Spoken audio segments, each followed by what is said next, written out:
"You're looking at the wrong man." The millionaire accused his guard, but a little girl pointed to the real thief. The house was too quiet for a place filled with so much money. Alex Morgan stood in the center of his spacious living room, staring at the open safe as if it might explain itself if he waited long enough. The steel door hung slightly ajar, untouched, clean, almost polite. Inside, the shelves were empty. The cash he had counted himself the night before, stacked neatly for an urgent deal, was gone. Alex ran a hand through his dark hair and exhaled slowly, forcing his breathing to remain steady. Panic was useless. Anger came later. For now, he needed control. His blue eyes moved methodically around the room, taking in every detail the way he always did when something didn't add up. Nothing was out of place. No broken locks. No forced entry. No obvious mistake. That was what unsettled him most. Only a few people had access, he said aloud, more to himself than to anyone else. Behind him, footsteps stopped. The head of security, James, stood near the doorway, his posture straight, his hands relaxed at his sides, though the tension in his jaw betrayed him. He was a tall man, disciplined, careful, someone Alex had trusted for years without question. "I was on duty all night, sir," James said calmly. No alarms went off. No one entered without clearance. Alex turned slowly and studied him. Trust was a fragile thing. It didn't break loudly. It cracked in silence. "Then explain this," Alex replied, gesturing toward the safe. His voice was controlled, but cold. James swallowed. "I can't. But I didn't take it." The words sounded honest. That was the problem. Alex had built his life around reading people, sensing weakness, lies, hesitation. James showed none of it. And yet the money was gone. Voices drifted in from the hallway as members of the staff gathered, whispering anxiously. Among them was Michael Reeves, Alex's longtime friend. Michael walked in without urgency, hands in his pockets, his expression one of concern mixed with familiarity, as if this was just another inconvenience they would handle together. "That's a nightmare," Michael said, glancing briefly at the open safe before looking back at Alex. "But it's pretty obvious, isn't it? No signs of a break-in, limited access. Someone inside did this." Alex didn't respond. His gaze moved past Michael, past the staff, lingering on James again. The guard met his eyes without flinching. At that moment, a small figure appeared quietly near the entrance. No one noticed at first. A little girl stood there, blonde hair loose around her shoulders, blue eyes observant and serious beyond her years. She wore a white dress with a blue denim jacket that looked slightly too big for her. Her name was Lily. She had come with her mother, the housekeeper, and had been sitting quietly in the next room, drawing on the floor. She hadn't meant to listen. But when voices rose, she looked up.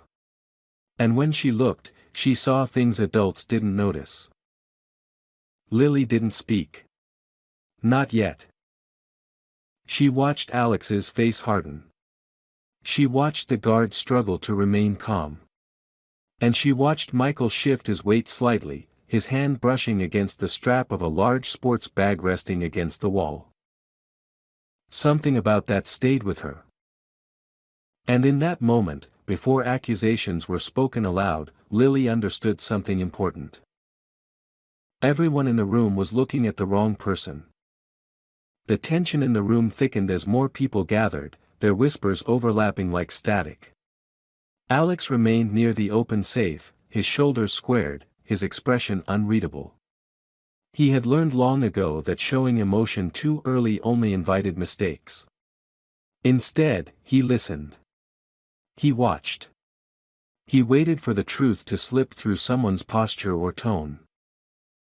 Michael moved closer, placing a hand on Alex's shoulder with a familiarity that would have looked comforting to anyone else. "We'll figure this out," he said softly. "You know me.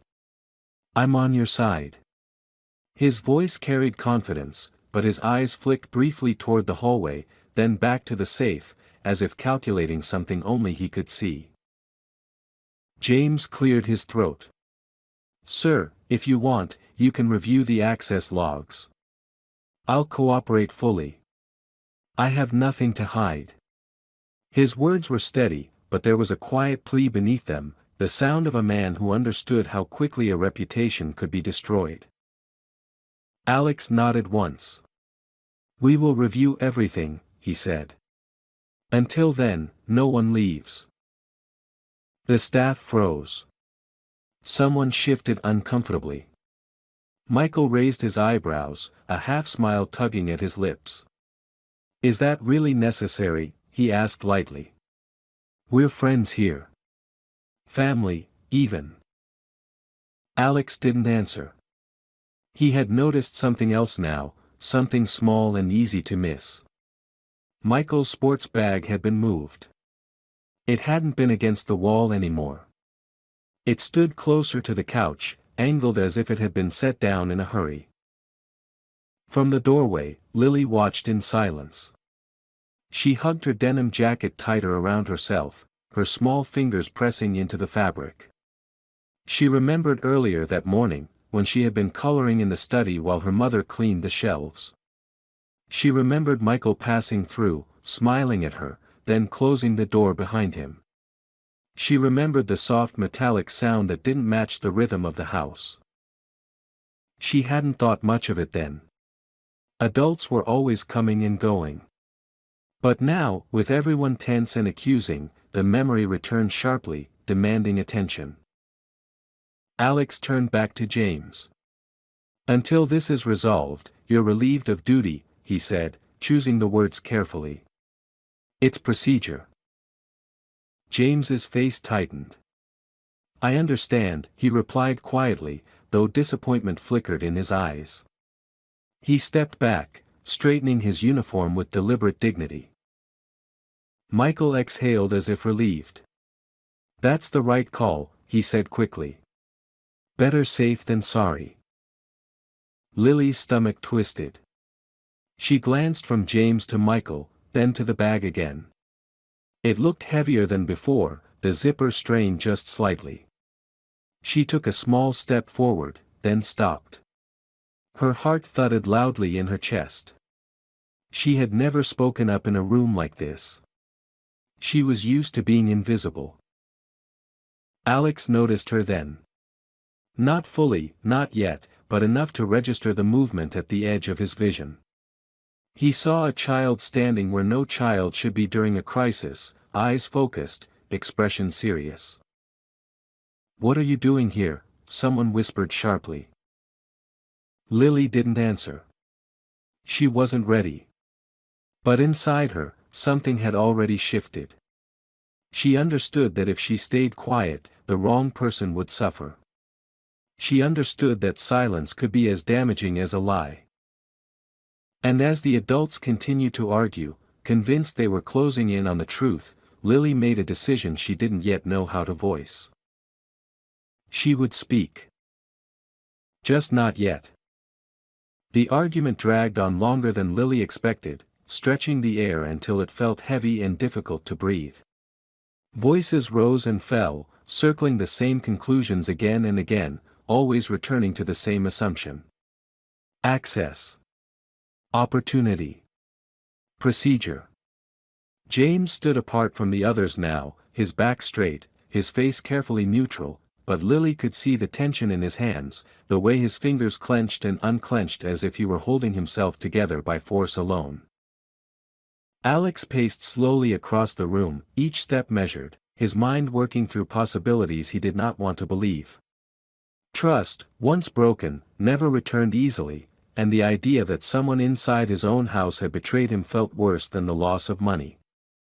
He stopped near the window, staring out at the perfectly trimmed garden, and for a brief moment his reflection in the glass looked older, sharper, more alone. "We'll review the footage," he said finally, turning back to the group. "Every camera. Every hallway. Every entrance." Michael nodded eagerly. "Of course. That'll clear things up quickly." He reached down casually and adjusted the strap of his sports bag, lifting it slightly before setting it back down. The movement was quick, almost careless, but Lily noticed the way his jaw tightened as he did it. Her eyes stayed on the bag. She had never owned anything that looked so expensive, so sturdy. She wondered why someone would bring something like that to a friend's house for a short visit. She wondered why it hadn't been there earlier. Her mother caught Lily's eye from across the room and gave her a small warning look, silently telling her to stay out of the way. Lily lowered her gaze, pretending to focus on the floor, but her thoughts raced. The memory from the morning replayed again. Michael leaving the study.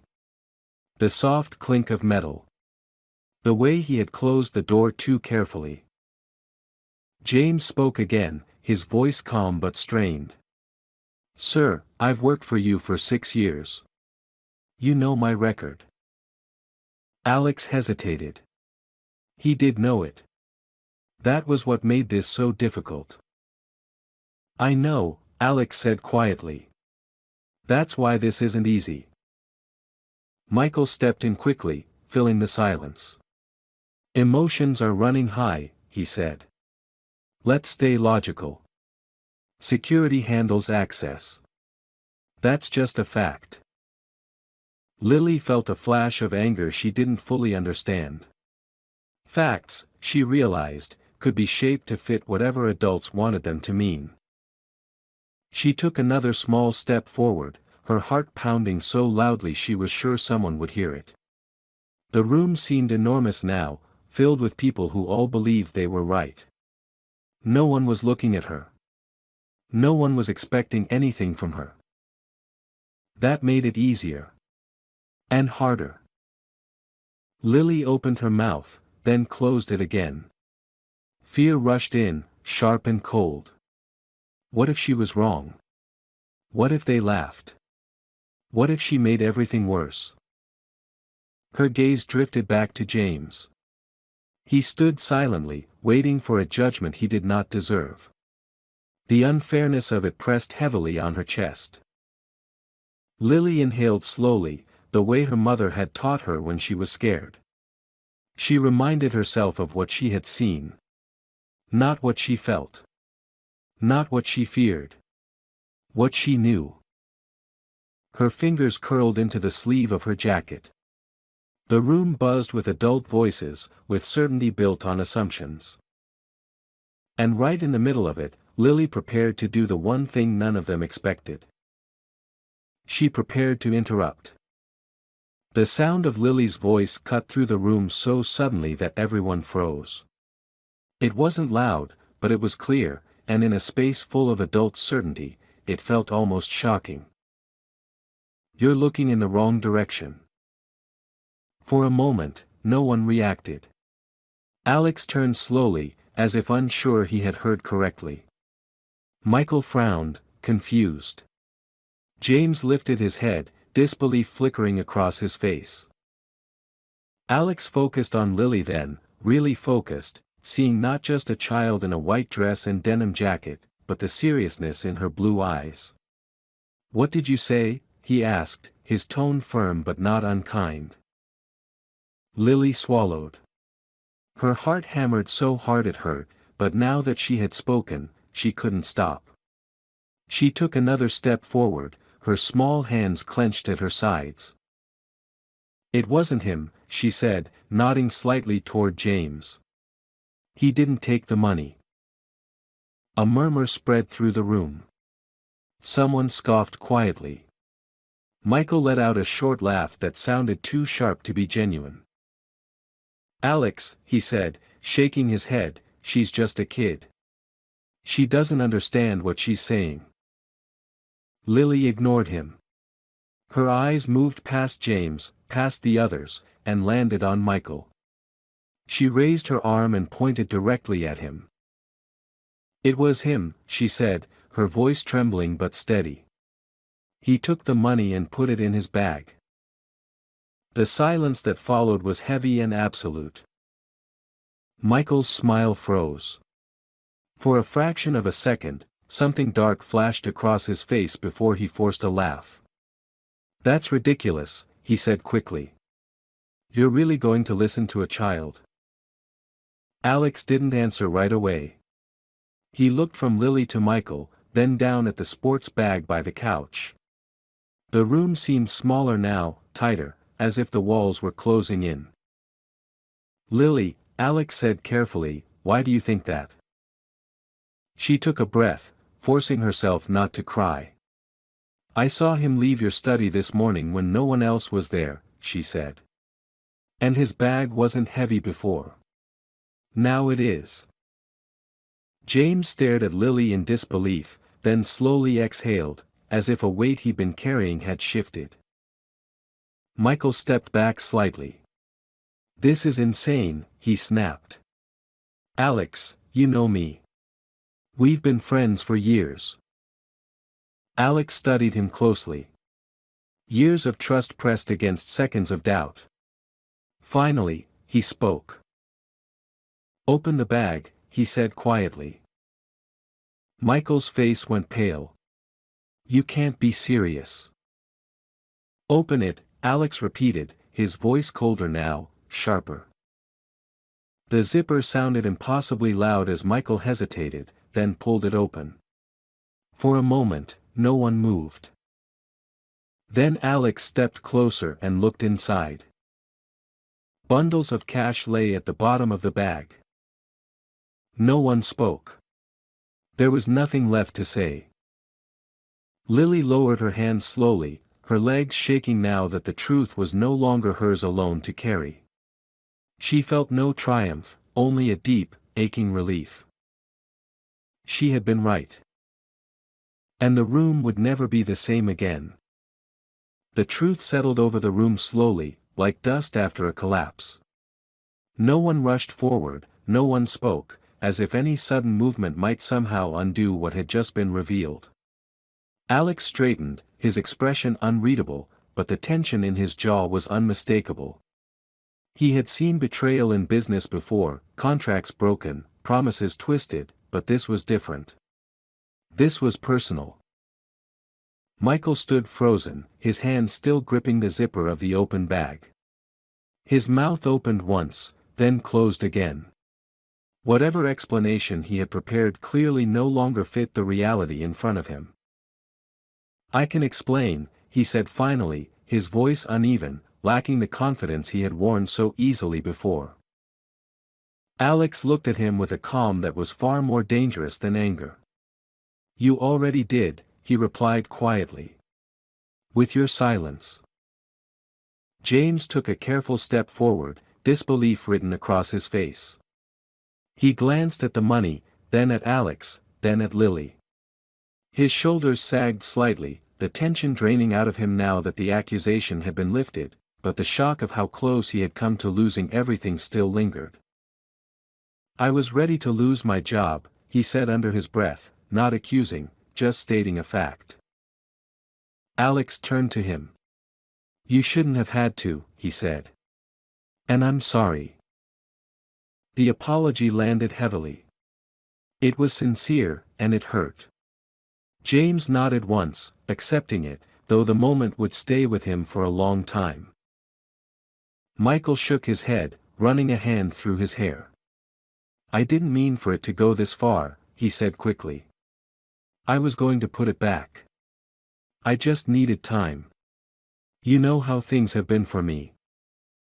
Alex's eyes hardened. "You blamed an innocent man," he said. "And you would have let it happen." Michael looked away. Lily stood very still, suddenly aware of how quiet the room had become around her. Now that the truth was out, fear crept in where determination had been.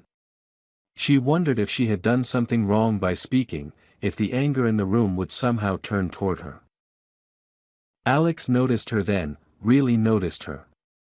He walked over and crouched slightly so he was closer to her height, his expression softening for the first time. "You did the right thing," he said gently. "Do you understand that?" Lily nodded slowly, though her hands still trembled. "I didn't want the guard to get in trouble," she said. "He didn't do anything." Alex felt something shift inside his chest. "That matters," he said. "It matters more than you know." Behind them, security was already calling the police. Michael sank onto the edge of the couch, his shoulders slumping as the consequences of his choices closed in around him. The friendship he had relied on for protection was gone, burned away by the truth he hadn't expected a child to reveal. As the room filled with quiet, controlled movement again, Lily felt the weight of what she had done settle fully on her. She hadn't shouted. She hadn't accused loudly. She had simply pointed to the truth and refused to look away. And that, she realized, was sometimes enough to change everything. The police arrived quietly, without sirens, as if even they understood that this situation did not need spectacle. 2 officers entered the living room, their presence firm but calm, and the house seemed to shrink around them. Michael stood up slowly when they approached, his earlier confidence completely gone, replaced by a strained attempt at dignity that fooled no one. Alex gave his statement with measured precision, every word controlled, every detail exact. He did not raise his voice, did not insult or accuse beyond what the facts demanded. That restraint made everything heavier. The officers listened carefully, their attention shifting more than once to the open sports bag, to the money inside, to Michael's growing silence. James was questioned next. He answered calmly, clearly, his voice steady now that the truth no longer hung over him like a blade. When the officers finally nodded and stepped back, the relief on his face was unmistakable, though it was mixed with something else too, a deep exhaustion from having stood on the edge of ruin. Michael tried once more to speak to Alex before being led away. "You know I wouldn't have done this if I wasn't desperate," he said quietly, his eyes searching Alex's face for anything familiar, anything forgiving. Alex looked at him for a long moment. "Desperation explains," he replied.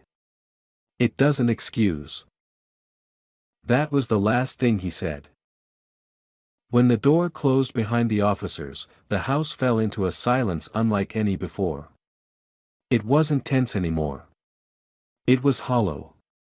A space where trust had once lived was now empty.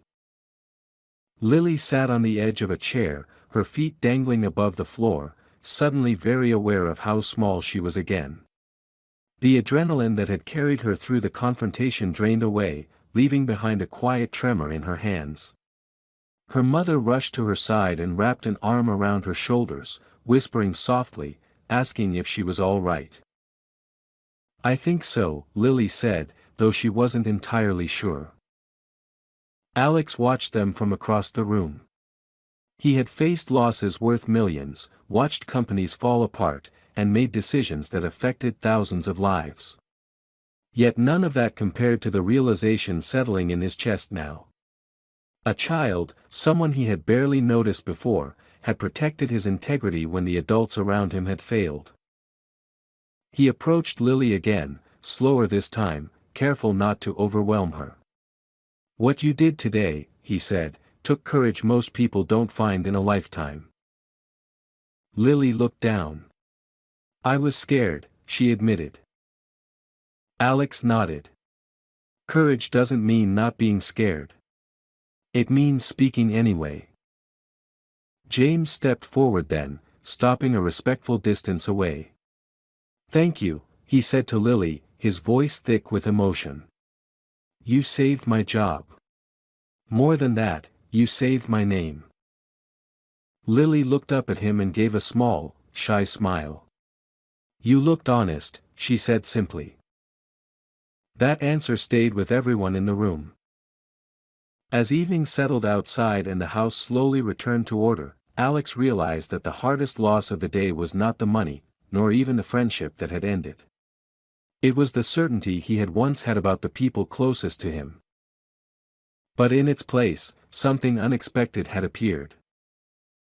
A reminder that truth does not always come from power or authority. Sometimes, it comes from a quiet voice that refuses to stay silent. The following days passed more slowly than Lily expected, as if the house itself was recovering from what had happened. Conversations were quieter, movements more careful. The staff spoke to one another in lowered voices, no longer driven by fear, but by a shared awareness that things could have ended very differently. James returned to his duties, though something in his posture had changed. He moved with the same discipline as before, yet there was now a guardedness in his eyes, the kind that comes from having looked over the edge and survived. Alex spent long hours alone in his study. The room that had once felt like a place of control now carried the weight of betrayal. He sat at his desk, staring at documents without reading them, replaying moments he had overlooked. Michael's jokes. His casual confidence. The way trust had blinded him more effectively than any deception. It disturbed Alex deeply to realize that power and intelligence had not protected him from being wrong about someone he called a friend. One afternoon, he asked Lily and her mother to join him in the garden.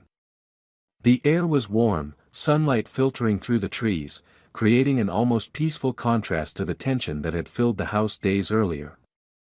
Lily sat quietly on a bench, her hands folded in her lap, unsure why she had been invited. "I want to thank you properly," Alex said, breaking the silence. "Not just for what you did, but for why you did it." Lily looked up at him, surprised. "I just didn't think it was fair," she said. "Everyone was sure already. No one was really looking." Alex nodded slowly. "That's exactly the problem," he replied. "People stop looking when they think they already know the answer." He told her then about his childhood, about growing up believing that authority always meant truth, and how long it had taken him to learn otherwise. Lily listened, sensing that this was not something he shared often. When he finished, he smiled faintly. "You reminded me of something important," he said. "That honesty doesn't depend on age." News of what had happened quietly spread among the staff. No details were shared outside the house, but the story took on a life of its own inside those walls. Lily noticed how people treated her differently now, with a mixture of respect and gratitude that made her uncomfortable. She didn't feel brave. She felt lucky that she had been believed in time. That evening, James stopped Lily in the hallway. He knelt slightly so he wouldn't tower over her and handed her a small folded note. "I wrote this for you," he said. "So you don't forget what you did." Inside, Lily found a simple sentence written carefully in neat handwriting: "Truth protects those who protect it." She folded the note and slipped it into her jacket pocket, her throat tight. As night settled over the house, Alex stood at the window once more, but this time his reflection didn't look alone. He understood now that leadership wasn't only about making decisions.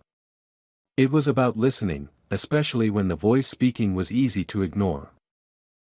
And somewhere down the hall, Lily lay awake, thinking not about the money or the accusation, but about how close silence had come to ruining someone's life. She promised herself that no matter how small her voice felt in the future, she would never doubt its value again. Life did not return to normal after that day, but it found a new balance. The house felt lighter, even though one familiar presence was gone. Lily noticed it in small ways, in how people breathed more easily, in how conversations no longer stopped when Alex entered the room. Trust, once damaged, was being rebuilt carefully, not on assumptions, but on attention. Alex made changes quietly. He reviewed his security protocols, not out of fear, but out of respect for the people who worked for him. Transparency became more than a word in meetings. It became a rule. He wanted a system where no one could be judged without being truly seen. The irony was not lost on him that it had taken a child to expose what his experience had missed. Lily's life returned to its routines as well. She went to school, did her homework, helped her mother in the evenings, and played in the garden when the weather allowed. Yet something inside her had shifted. She listened more closely now, not just to others, but to herself. She understood that courage didn't always announce itself. Sometimes it appeared quietly, in the decision to speak when staying silent felt safer. One afternoon, Alex called Lily into his study again. This time, he handed her a small envelope. Inside was a handwritten letter, not formal, not official, but personal. He thanked her for her honesty, for her sense of justice, and for reminding him that character reveals itself in moments of choice. At the end, he wrote a simple promise, that he would always listen. Lily folded the letter carefully and placed it beside the note James had given her. She didn't think of them as rewards. She thought of them as reminders. As the sun set that evening, Lily sat on the steps outside the house, watching the sky darken. Alex joined her quietly, sitting a short distance away. They didn't talk much. They didn't need to. The silence between them felt different now, comfortable, honest. You know, Alex said after a while, sometimes the hardest part isn't finding the truth. It's admitting you were wrong. Lily nodded. And sometimes, she replied softly, you just have to point. Alex smiled at that. When Lily went inside to find her mother, Alex remained where he was, thinking about how easily he could have ruined an innocent man's life and how close he had come to losing something far more valuable than money. He had almost lost his ability to trust the right people. And Lily, walking down the hallway with quiet confidence, understood that her voice mattered, not because of who she was, but because of what she chose to do with it. The house settled into the night, carrying with it a lesson that would not be forgotten. Sometimes, the smallest witness sees the biggest truth.